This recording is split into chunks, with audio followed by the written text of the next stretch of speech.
Imagine, all you wanted to do was run Canada, and then the world keeps intruding. Too often do we reduce foreign policy to the personality. How so-and-so behaved with so-and-so. Well, it's a lot more complicated than that. Diplomacy is not to be diminished. Today, a new book on Canada's prime ministers in the world. I'm Paul Wells, the journalist fellow in residence at the University of Toronto's Monk School. Welcome to the Paul Wells Show.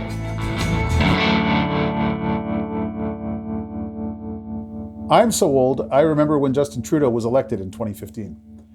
Big majority, talented new cabinet, but they seemed like a talented new cabinet at the time. Anyway, his staff was really frustrated back then, and they weren't shy about saying so, because he managed to get elected just before summit season, the fall string of international head of government meetings that every national leader is just expected to attend. And they're in weird places all over the world, G7, G20, Asia Pacific, Commonwealth. It just goes on. And the last thing a new government wants to do is to ship the prime minister out of the country for weeks on end. If it's any consolation to Trudeau, he might as well have stayed home, because a new book about Canadian prime ministers and their foreign policies ranks Trudeau near the bottom. Sorry, I don't make the news, I just report it. Blame this week's guest, Patrice Dutil, who's a political scientist at Toronto Metropolitan University and the editor of Statesmen, Strategists, and Diplomats, Canada's Prime Ministers and the Making of Foreign Policy. He joined me from Toronto. Patrice Dutil, thanks for joining me. My pleasure. Thank you for having me. I was perhaps almost as surprised as you were to realize that there hasn't been a book that surveys Canadian Prime Ministers' foreign policy records until yours. How do you think that happened? Oh, I want to give a shout out to Lawrence Martin, who did a book 40 years ago that systematically looked at prime ministers and their relationship with American presidents. And that's as close as we got to sort of a character by character breakdown of foreign policy. That book's 40 years old, and it was very much focused on the United States. It hasn't happened for a variety of reasons. I suspect, number one, there aren't too many people who write about Canadian foreign policy. Number two, when they do write, they sort of spread out the territory as much as they can to try to cover all the topics that are important in foreign policy, such as military presence, military spending, defense policy. But nobody's ever looked at the character themselves, the prime minister themselves, and how their views of the world evolved, how their views of the world affected policy. And I thought it was high time. I wanted a book like this. I said, exactly like you. I said, why do I not have that book on my shelf? And as with all things, well, if you can't find it, then, you do it. And I was able to get a small army of excellent contributors who were very kind and generous and who plowed their fields, and each came up with a fascinating chapter, a new look at foreign policy. So when you combine biography and combine policy, and the way I approached it, the way I asked my contributors to approach it, which was more systematically in the sense that they had to look at structures. How did the prime ministers affect structures, the foreign policy structures? How did they actually create policy? Did their policy have an element of innovation? Was it a lasting legacy? That kind of question. And last but not least, their personal diplomacy. Too often do we reduce foreign policy to the personality. How so-and-so behaved with so-and-so. Well, it's a lot more complicated than that. Diplomacy is not to be diminished. It's not to be overlooked. It's vital. It's an incredibly important part of being prime minister, but it's not the only thing. I think that many prime ministers have had a longer impact on foreign policy by taking care of structures, by formulating policy in a way that was responsive to the world, either as it shaped Canada, as it was likely to impact on Canada, or vice versa, where Canada had an opportunity to shape the world around it. So it is an effort to move beyond anecdote. I love anecdote, but it's an effort to move beyond anecdote and to look at the deeper meanings of a foreign policy role. Okay. I've often had the impression that prime ministers are surprised by having to deal with foreign policy. Nobody runs on foreign policy with isolated exceptions. And I opened my book with you in the interview you did with Stephen Harper, because Stephen Harper told you that he was surprised by how much time he was spending. Oh, I did my research, Mr. Wells. And it always struck me when I first read it, gosh, 12 years ago, 13 years ago, I said, this is a good one. This is a good one. I'll tell you, you're an excellent researcher if you can find an interview that Harper gave me, because after 2008, I believe, he never gave me another one because he decided that he preferred to give interviews to my boss, Ken White. Yes, So yes, I was yes. out of luck after that one you're quoting. It took So me a long time to find it, believe me. That's why I remember it so well.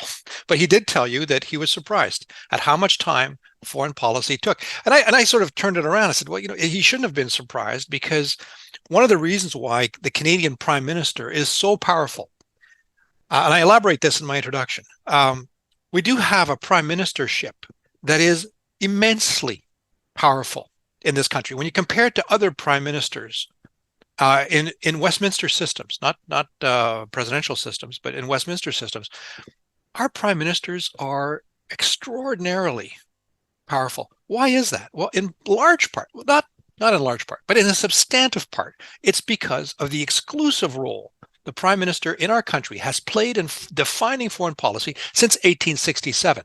I'm not talking about post-war here. I'm talking going back to Sir John A. Macdonald, who's single-handedly handling the relationship with Great Britain, eventually with the United States. And as my great contributor, Barbara Messamore, elaborates in her chapter on Sir John A. Macdonald, with the First Nations in the Canadian West, in the prairies, when he undertakes the negotiation of the first numbered treaties. So John A. Macdonald, as in so many things, sets the tone, sets the pattern. And when you look at institutional histories, that moment of inception is always the most defining moment. And so we have to be mindful when we're thinking about foreign policy. You know this as well as I do. You got to look at precedents. You got to look at what's happened before. There are no prime ministers that have been revolutionary.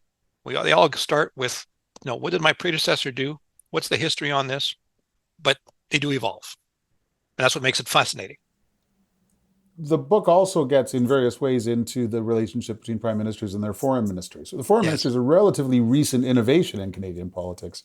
Um, King was the first prime minister to appoint a foreign minister rather than simply, or actually after he had spent many years doing what his predecessors did, Yes. which was just do the job himself. And then Yes. finally he decided he had to give this new guy Saint Laurent something to do, so he made him foreign minister. Well, foreign policy had become so much more complex in the post-war period. And Mackenzie King realized that there are a lot of young bucks in the bureaucracy who wanted to get things done differently.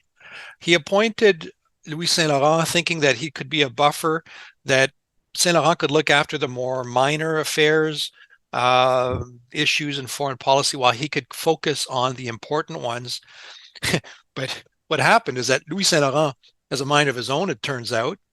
And Louis Saint Laurent's deputy minister, so the highest ranking officer in external affairs, was no one less than Lester B. Pearson.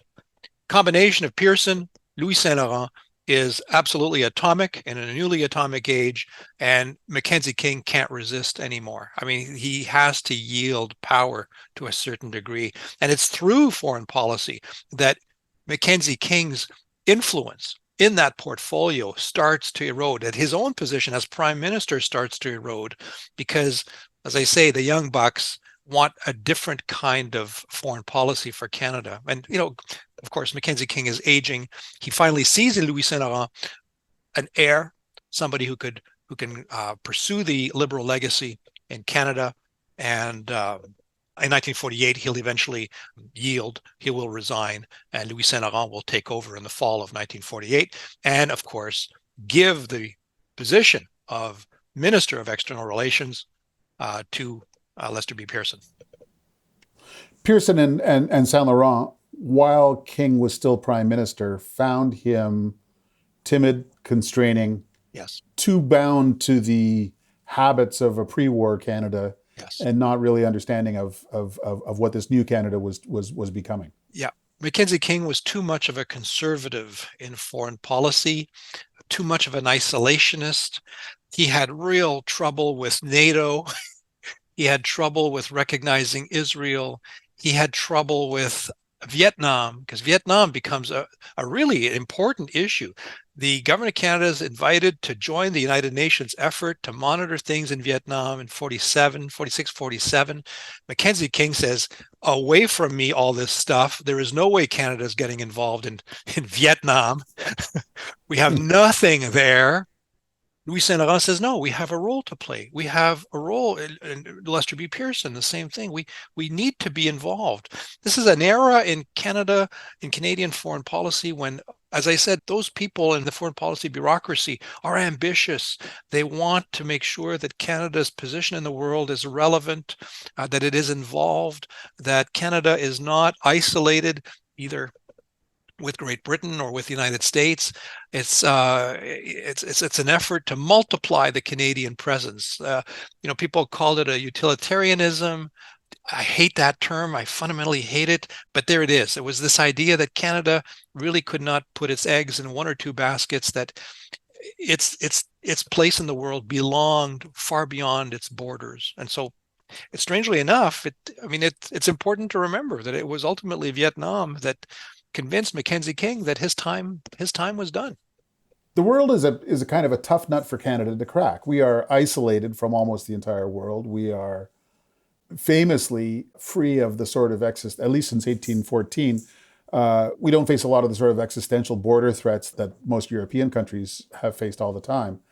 And it has led Canada to develop a reputation, I think it's fair to say, as a flighty country, a country that will offer all assistance short of help, a country that changes its priorities from minute to minute, and lately, for the last several years, a country that changes its foreign ministers very often. Oh, this has become tragic, yes. Is that a sort of an uncurable bug of the Canadian condition, that we're barely in the world, and so we're not too much of it? God, I hope not. Yeah. This country has so much to offer. This is the 9th largest economy in the world. We have relations around the world. We have a capacity.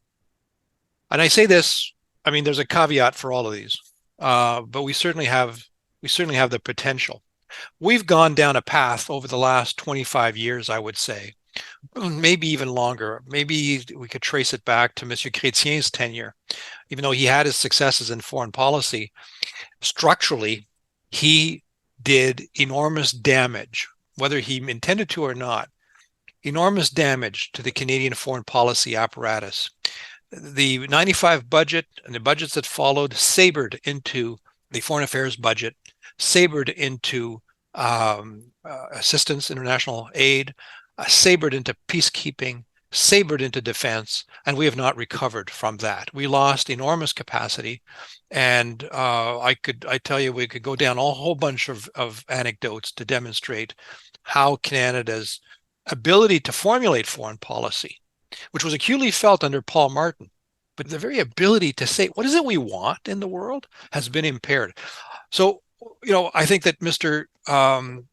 Harper, for all the good that he was able to do, was unable to articulate that position.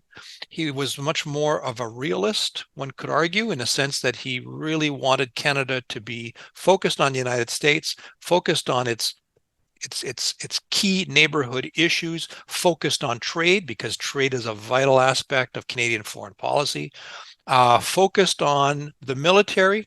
Got to give Mr. Harper some credit there for raising the military budget.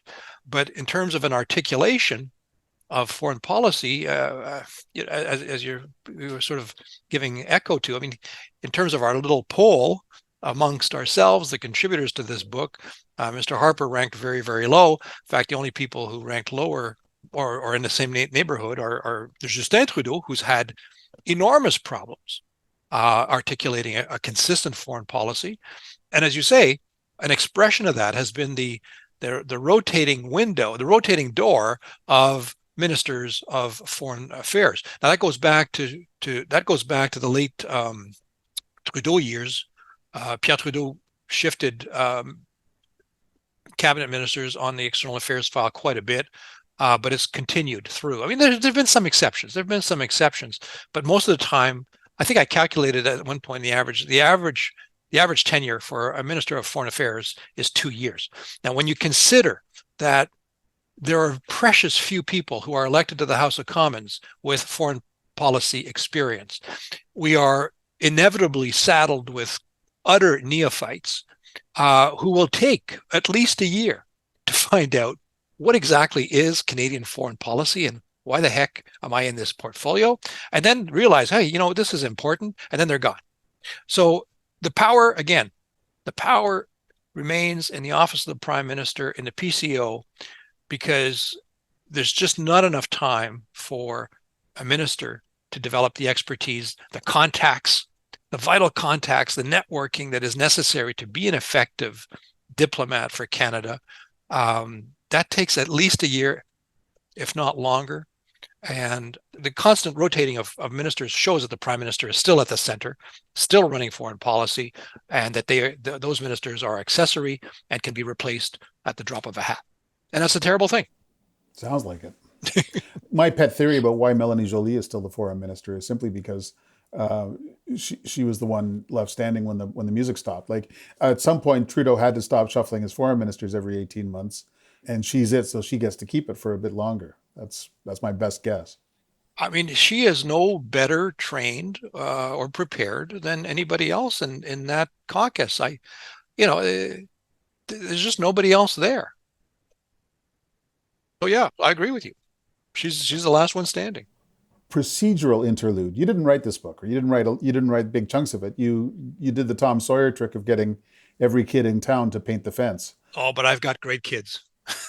How did you recruit colleagues, and how did you task out the work of this book? Putting an edited book like this does take a lot of thinking. I wanted people who, number one, were expert, people who know stuff, people who know the foreign policy file or who know the Prime Minister in particular very well, who know the literature, who know what's been written. I like to get people who are broadly representative. I've got some 80-year-olds in this. I've got some 30-year-olds in this book, men and women from across the country, so that the reader is exposed to a variety of different perspectives.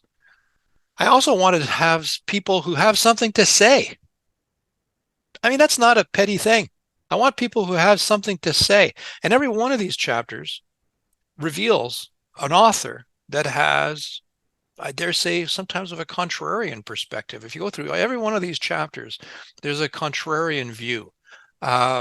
People, for example, I come back to John A. Macdonald. Macdonald had nothing to do with foreign policy, or even worse, was nothing but a blind imperialist. What utter nonsense! Barbara Messamore shows that Macdonald's policy was very clearly thought through. He was responsive. He was active. He worked. The chapter on Wilfrid Laurier brings out the realism, the realpolitik of Wilfrid Laurier's positions. A chapter that I wrote on Robert Borden shows him as an innovator in the theory, call it that, of conservative internationalism. The chapter on Bennett demonstrates that R.B. Bennett, who was again considered to be asleep at the switch when it came to foreign policy, was nothing but. The chapter on Louis Saint Laurent is called The Transformation of Foreign Policy under Louis Saint Laurent. Chapter on Pearson shows that there's not, we talk of Lester B. Pearson as all glory and fireworks. Well, no, there's a lot of failures in Lester B. Pearson's foreign policy. John Diefenbaker, au contraire, has always been criticized for being a mediocre foreign policy prime minister, is actually revealed to be actually quite consistent with things in the past. So on and so on and so forth. Brian Mulroney, the chapter on Brian Mulroney talks a great deal about the unity of purpose he shared with Joe Clark, one of the longest standing ministers of foreign relations, of external relations.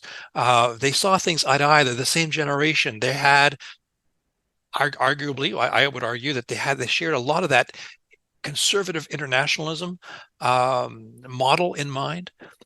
Jean Chrétien caused a lot of damage. Paul Martin brought a lot of confusion. Stephen Harper, as I said earlier, a lot of realism, but it was very much focused on trade and not a whole lot else. And Justin Trudeau, I mean, the book was written, was completed when Trudeau had finished 5 years in power, so it's not the final story. It's a rather short chapter. But again, each chapter is furnishing a new perspective on these prime ministers. It's not just a question of repeating what's been known before. Let's talk a bit more about Mulroney because he just passed away, and Yes. because a lot of the discussion of his legacy does focus on his foreign policy record. What should we keep in mind as we think about Brian Mulroney this week? In terms of his foreign policy, I think the scholars have been pretty, what's the word I'm looking for? Positive. I'll say positive. The first book that came out on Mulroney's foreign policy came out in the early 2000s, and it was very positive. It was a very bullish account of Mulroney's foreign policy, and that's continued. The record is there. And why is the record there? Well, because he did take it seriously. For the kid from Bécomo, he really took the world by the lapels and started to shake it. He had great fortune in a sense that, we all make, and I think you're old enough to remember the Shamrock Summit. I certainly am. Oh, yeah. You're not that old. But a lot of people made fun of the Shamrock Summit. This, again, to remind your listeners, when Mulroney and Reagan started singing, what's it called? Sunny Boy? No, I forget the When song. Irish Eyes Are Smiling. When Irish Eyes Are Smiling, yes. God, Mulroney was out of tune. Well, yeah, and Reagan barely voiced it. But it showed something important. Talk about personal diplomacy. Mulroney was vulnerable. He took a huge chance. There's a huge audience out there, and he starts to sing in celebration of let's talk, really distant Irish inheritance. But anyway, the point here is that he found a way to cross generations. He's much younger than Ronald Reagan. He has nothing in common with Ronald Reagan, absolutely nothing, except that tenuous little link to old Ireland. He milks it, he uses it, and Reagan is utterly seduced. I mean, there's no other word for it. When people say, oh, you know what, the Prime Minister of Canada is killing us with this stuff about acid rain. What is Reagan's response? I do it for Brian. Do it for Brian. Our lakes are dying from acid rain. Do it for Brian.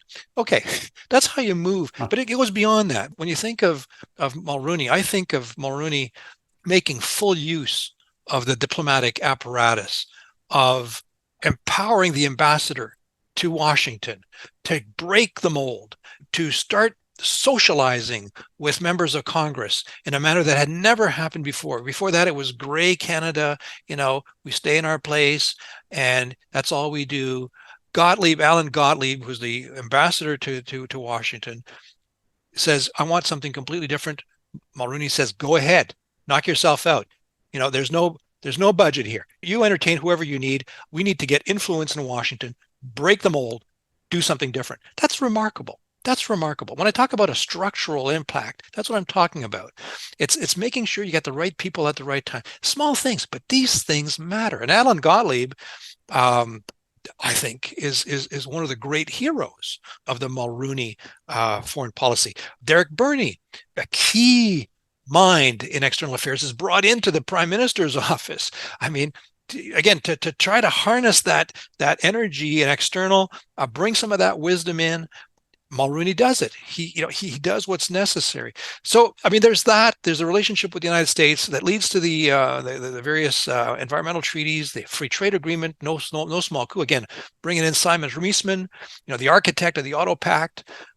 Especially, it's important to remember that Mulroney was not in favor of free trade. He campaigned against free trade with the United States, but he sees the light. He's open enough. He's flexible enough. He knows that the business opinion is leaning towards free trade in a way that in the past, the views of businessmen in Canada militated against foreign policy overture to the United States in terms of trade. He's open to that. He responds to that. It says a great deal. Then on top of that, you have his remarkable relationship with François Mitterrand, with Margaret Thatcher, with a whole litany of leaders around the world. He's able to manage transitions. Margaret Thatcher leaves, John Major comes in. It's a smooth transition for Mulroney. He's the man for all seasons. He is the ultimate diplomat. Where did he learn this? You know, people always said he'd kissed the Blarney Stone as a young kid. Whatever. I think that his international experience helped him. I think that his many, many years in labor negotiations helped him. But, you know, there are a lot of people who are labor negotiators, but they don't wind up on the international stage. He was unique in that regard, being able to translate his personal experience into an international stage. And he was remarkable at it. And, you know, in our little survey, he ranks very, very highly, largely because of that, but not only because of that. He's also the guy who greatly improved the defense budget, invested in the military, invested in peacekeeping, made sure that Canada had a presence in I'm not going to say all parts of the world, but in many parts of the world. So, on the day after his death, I think it's important to give Brian Mulroney his due. He really did shine on the international stage. Let's talk about the ranking. Essentially, you polled your colleagues. What's your sample here? How many people did you? It's 13 people, Mr. Wells. Well, there It's we 13 go. people. So, It's a who formidable needs more? sample. Well, you know, in my defense, yeah, it's a small sample. Okay, it's a very small sample, but in my defense, it is a sample of people who really know what they're talking about. Well, look, And I mean, I've spent my life as a political columnist. My sample size is usually me. So, well, I could have done that myself, but I thought you've seen these rankings of prime ministers. We've had three of them over the last 25 years. You know, they're subject to change, but at the same time, I think they're a lot of fun. mhm. It breaks open cocktail conversations. You know, there's nothing more fun at the dinner table with colleagues than to talk about rankings. And I said, why don't we do this in terms of the foreign policy? So yeah, it's a small sample, but it was structured. I asked each of my contributors to answer 10 questions, again, focused on how prime ministers did in terms of creating structures or adapting structures, formulating foreign policy in an innovative or, you know, in a way that was responsive to the global environment, and last but not least, in terms of their personal diplomacy. Some people did really well in structure; they didn't do so well in terms of their personality, and others, you know, vice versa. Pierre Trudeau, for example, is always known as a diplomat who got enormous name recognition. But if you ask the experts, a whole bunch of other people were far better at it, and again, in time, than he was. And he lost a lot of points because in terms of structures, he didn't do particularly well. And in terms of his policy, there's a lot of inconsistencies. So, you know, for the historians and political scientists who are writing in this book, that had an impact. But yeah, so to answer your question, though, it's a small sample. I dare you and I dare anybody listening and my colleagues in academia to come up with something better. And then let's have a fight as to who got the better results. This is an opportunity to reflect on it and invites people to say, oh, I disagree. I mean, I think that John Diefenbaker was a fabulous foreign policy agent, and you know, let's have a discussion. These books are meant to create discussion. That's why we write, to create I discussion. actually, I actually do think Diefenbaker comes out a little lower than my sense of how he did given the time that he was acting in. But let's look at the top of your list. Yes. First of all, there's not a huge gap between the very top and the very bottom of the list. I mean, Yes. nobody since Confederation got Canada invaded, so I guess you can't. I guess you can't fail this test. And Thank um, goodness. Thank goodness. and uh, even the top of the scale were people who had mixed results. But the top of the scale is King, Saint Laurent, and Mulroney. Yes. How come? Louis Saint Laurent comes out ahead by a nose on William Lyon Mackenzie King. in large part because I think that the contributors to the book perceived in Saint Laurent a dexterity that just wasn't there with Mackenzie King. They see in Saint Laurent somebody who was innovative. Let me explain. I mean, it's under Louis Saint Laurent that Canada gets involved in peacekeeping. It's under Louis Saint Laurent that Lester B. Pearson gets involved in the Suez crisis. It's under Louis Saint Laurent that Canada gets involved in the police action in Korea. It's under Louis Saint Laurent that we experience a massive arms buildup that includes an aircraft carrier, by the way. The last time Canada ever commissioned an aircraft carrier was under Louis Saint Laurent. Louis Saint Hmm. Laurent innovates in terms of international aid. He will be the first man, the first prime minister to launch international aid. That's no small thing. Massive efforts in various ways of observation around the world in terms of bearing witness to elections, peacekeeping, a whole variety of things. It's a massive contribution. Louis Saint Laurent is at the same time a cold warrior, and there's no hesitation here. Louis Saint Laurent hated communists and Hmm. fought communists. And he put his money on the line. He put his word on the line. Canada rebuilt its military and fought in the war. At the same time, this is the man who says that Canada's foreign policy should be guided by moral principles, by legal principles. And he articulates famously in 1947, while he's still Minister of External Relations, formulates that speech at the University of Toronto that This defines, is the Gray Lecture, if I'm known not as the Gray mistaken. Lecture, that's right, Yeah. the Gray Lecture, famous lecture, where he articulates those 5 points. There is no better, more crystalline expression of what Canada's foreign policy could ever be. That puts him way ahead of everybody else. Well, again, ahead of Mackenzie King. Mackenzie King, and I actually distinguished. I asked my contributors to distinguish the Mackenzie King of the 1920s and the Mackenzie King of the late 30s and 40s because it's two different people.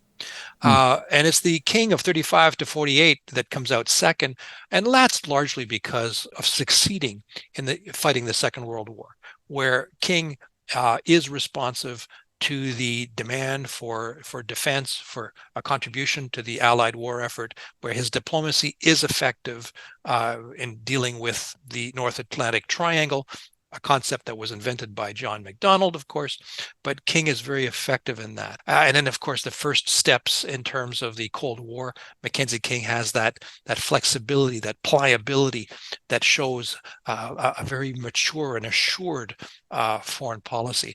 After that, yeah, you wind up with people like Mr. Mulroney, who ranks almost the same score. I mean, actually, he in terms of general foreign policy, ranks equal to Mackenzie King for reasons we've talked about already. Those are the people at the top. You have people who have surprised me. Lester Pearson got a 3.92, so he's just a bit lower. He's still a top guy. Wilfrid Laurier did very, very well, and we've Canadians generally have forgotten about Wilfrid Laurier, but in his day, the guy was an international rock star. He just bowled the British over. Here was this guy, this French Hmm. Canadian, and he's meeting the Queen and he pledges fidelity to the Empire, but at the same time he's rough and he says Canada's got to play an important role and Canada will not be bullied. And you know, then he goes to France. He goes to France, and here's this Canadian Prime Minister, you know, who addresses people en français. They can't believe it. You know, what's going on here? Um, and he plays an important role. He really puts Canada on the map internationally. He broadens our links. The free trade agreement with the United States, unfortunately, that fell apart. Well, I say unfortunately, and unfortunately for him because he lost an Hmm. election on it. But that was an important coup for him. The whole relationship with the United States was a constant process of improvements over the Great Lakes, on trade, on a whole variety of issues, the Pacific, the Panhandle, the Alaskan Panhandle issue, a whole bunch of things where Laurier and the Roosevelt administration namely Elihu Root, his Secretary of State, really forged something important. So, I mean, Laurier, unfortunately, is forgotten, but he also played a very, very important role. Robert Borden plays a role. I mean, I wrote the chapter on Borden. I think that his impact deserves to be reappraised, because I think he did bring a great deal of innovation to foreign policy, but it was earned through blood and guts. We've often referred to it as the colony to nation kind of experience. Borden felt this profoundly. I mean, this guy went from offering cash to the British government so that it could buy dreadnoughts to saying, by the time he leaves the prime ministership, that Canada, is a power on its own on the international stage. It's going to sign its own treaties. It's going to conduct its own relations with the United States without any impact, any hindrance from Britain. We have earned it. The guys in the field have earned it, and it's never going to be the same. He makes that transition, and he will lay down a new philosophy, again, what I call a conservative internationalism, that will inspire his successors until Louis Saint Laurent. So he plays an important impact. He has an important role to play. Now, let's talk, because it is 2024, about Justin Trudeau. Okay. What do you and your 13-member panel of hanging judges have against the guy? He comes to power. One of his slogans is Canada's back. He has a dinner at the Museum of History across the river here with hundreds of guests for Ban Ki-moon, the Secretary General of the United Nations. Yeah. And when he and his minister, Stéphane Dion, go over to the Foreign Affairs Department headquarters at Fort Pearson, they are cheered in the lobby by the public servants. That's a pretty good way to start your prime ministership. What happened after that? It all went downhill. That's how it starts. And I think to the great shame of the staff at External Affairs, who had no business applauding a prime minister like that. When I read about that, I was disgusted. That's not what the public service is supposed to do. It serves loyally. It served Mr. Harper loyally. It had a duty to serve Mr. Trudeau loyally. It had no business applauding or jeering anybody. Really, I think that showed, that was the first clue of how things have gotten rotten in external affairs. I'm sorry if I'm not being very polite here. No. I just want to interject and add that the deputy minister at the time, Ian Shugart, the late Ian Shugart, when he left Fort Pearson to become the clerk of the Privy Council, he wrote a farewell letter to his colleagues, which was generally quite gentle and charming, as Ian was. But he said, don't ever do that again. Yeah. Even from within the department, it was seen as at best appalling. Unseemly. Yeah. It was appalling. No, I think that Justin Trudeau, again, things can change. And he may reveal himself as a master of diplomacy, but there have been massive inconsistencies.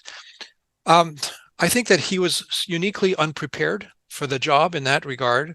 Jocelyn Coulon's memoir of his years working with Stéphane Dion, biased as it is, still deserves a great deal of respect. I think he lifted the veil on the thinking in the Prime Minister's office, a veil that has remained lifted by everybody else who's written a memo, a book on their experience, namely that Mr. Trudeau is certainly not at ease in these files and is reliant on others.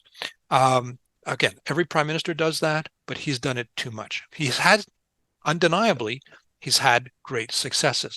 I think that the negotiation of a trade agreement with the Trump administration was nothing short of a coup.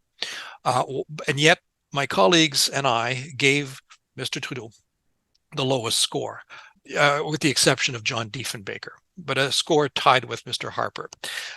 Why? Because he hasn't been able to follow through.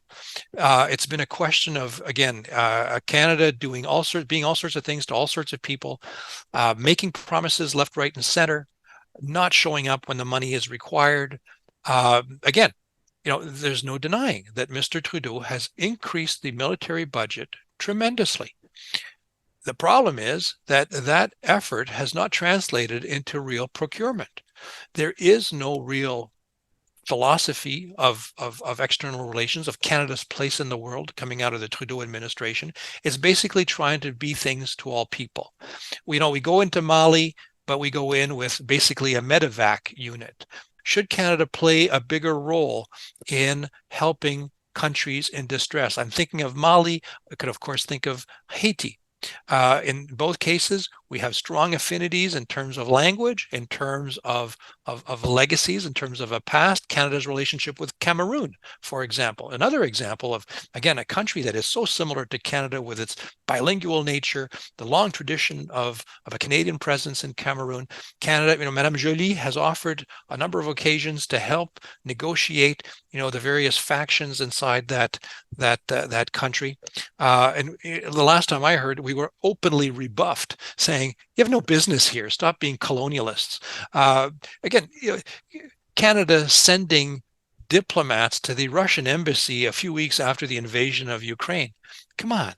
You'll say that really should not reflect on Mr. This Trudeau, is and the it garden probably, party. yeah. This is there was a summer reception at the Russian embassy, and a mid-ranking official from the department went over and attended that reception. Yeah. I'm sure he had no idea this was happening, and had he been asked, he would have said no, but it still looks on him. And then there's the whole debacle over India, a debacle that basically goes back to his earliest years as prime minister, when he decided to dress up, and Modi never forgave him for that.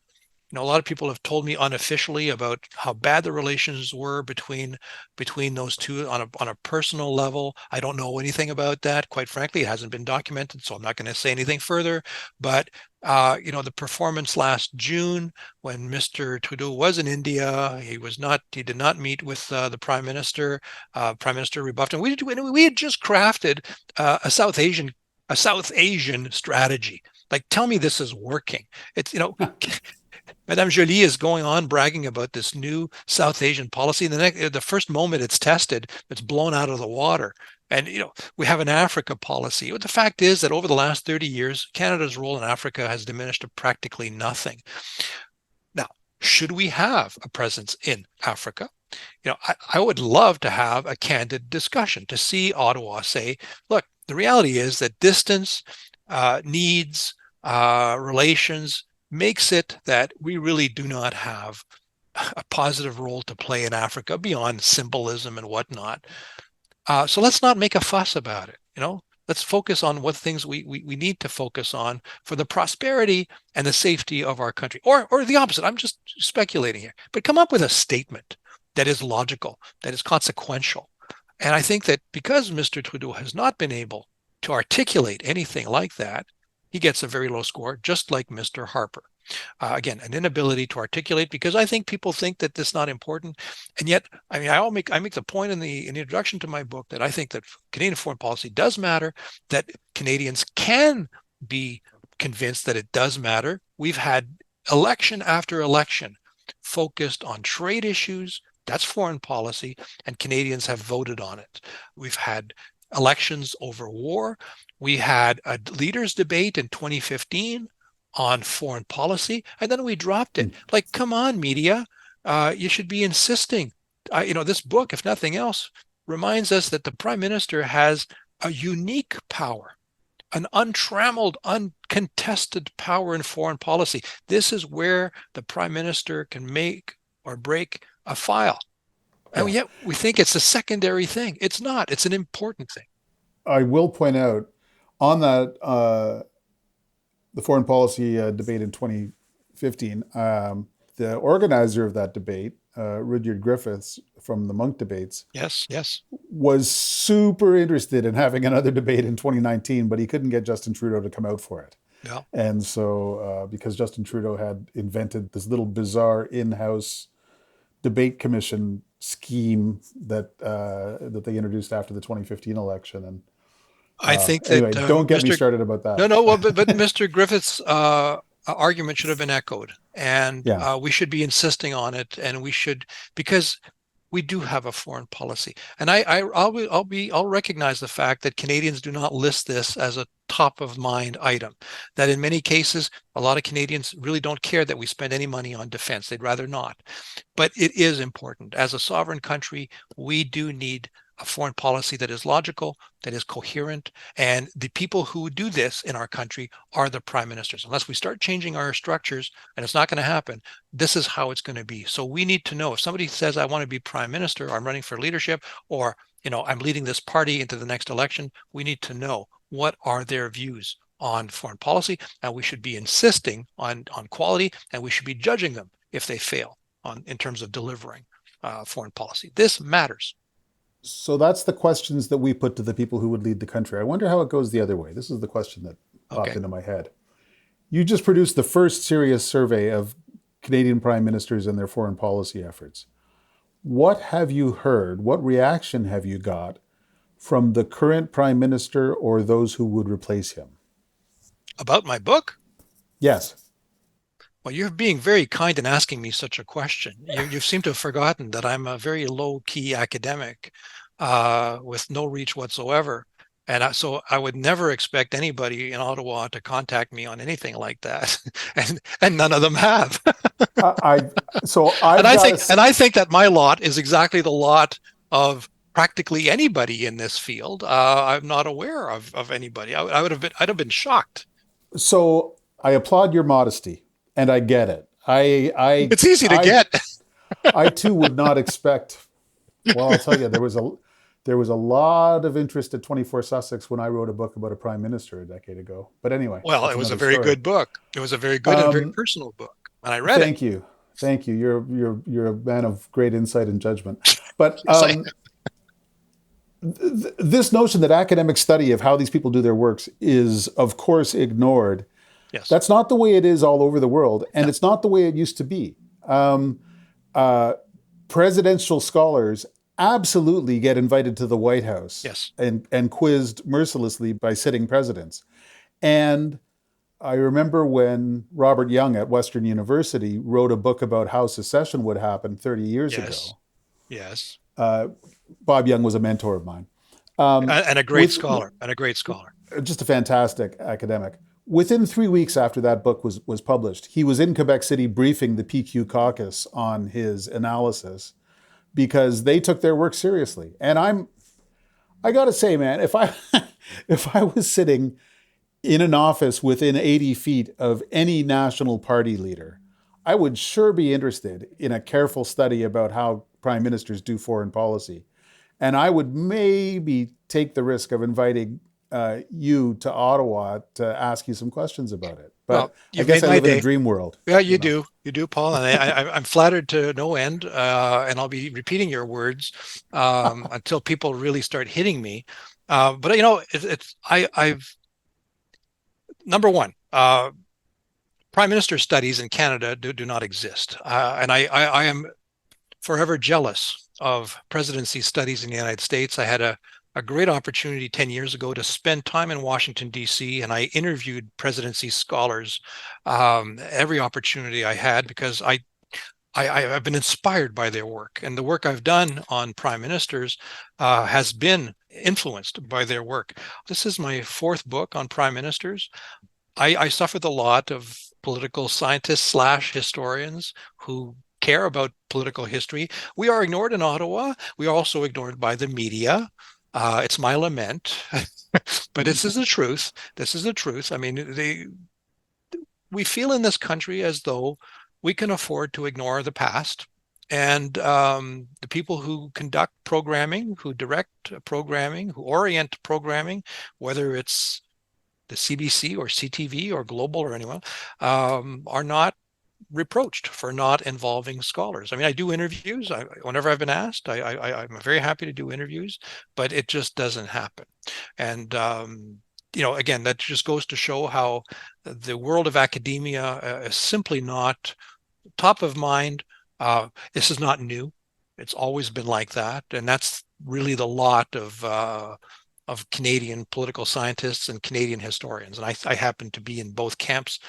So I feel as though I can confidently talk about both. The reality is that unless they are, you know, carefully attuned to an emerging reality. Nobody's interested in perspective. And I think that there is a general arrogance that perspective on issues like this, as one public servant from Ontario once told me, is nice to know. Oh, that's nice to know. No, it's not nice to know. It's actually vital to understanding precedent. It is unique to the field of politics to have the arrogance to think that everything they're doing is being done for the first time. You have to be just simply ignorant. But again, this is the way it is. And, I'm happy to have my book read. I'm happy. Again, I'm very grateful, very, very grateful to the scholars who generously gave of their time and genius for this book. I'm very grateful to UBC Press that published the book, that went through the peer review process. This thing takes time. It takes money. It got a small subsidy from the Assistance to Scholarly Programming program in Ottawa. I'm very grateful for that. I'm very grateful to the C.D. Howe Foundation for helping to print this book. This is how many people have to get involved to have a book like this. And I'm very grateful to you, Paul, for inviting me to talk about this. It makes my day. Well, I am happy to help, and a little embarrassed on behalf of the rest of this town. But we'll see if we can shame them into paying some attention. That'd be nice. Patrice Dutil, thank you so much for taking the time to talk to me. I really appreciate it. My great pleasure. Thank you for inviting me.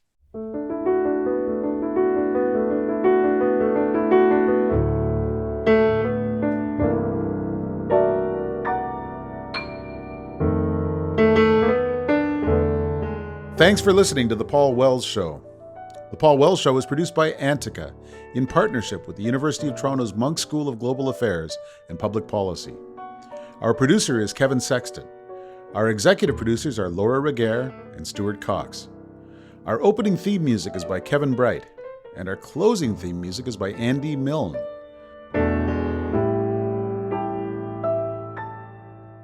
Go to paulwells.substack.com to subscribe to my newsletter.